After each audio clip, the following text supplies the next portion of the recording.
Hey people, so this particular video is a review of this movie called Bhishma that stars Nitin, Rashmika Mandana and Vennela Kishore among others. And honestly people, this particular review is going to be just about Vennela Kishore simply since my god, yeah. The guy is so cute. He deserves a movie of his own. See, like in any Telugu movie or basically in any movie, there are certain character artists who kind of carry a scene forward. Like Brahmanandam, the the comedian.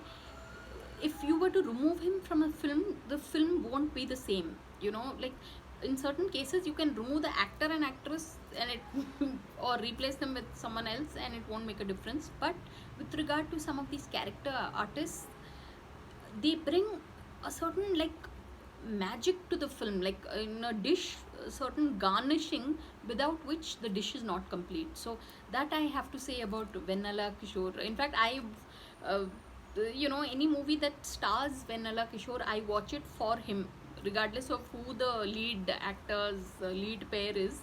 It's That's the magic of you know because when you really think of it, these are actors who they bring a certain element of that goodness about them. Yeah, really in the end, that's what, like they say, the universe is energy. So certain actors, certain character artists, they have that good energy about them. Yeah, the comic element and all of that apart, it is that energy, so really Vanilla Kishore sir, I'm so happy I watched this movie Bhishma for him, because he brings that magic to every character he takes up. So on that note, thanks for watching and please subscribe.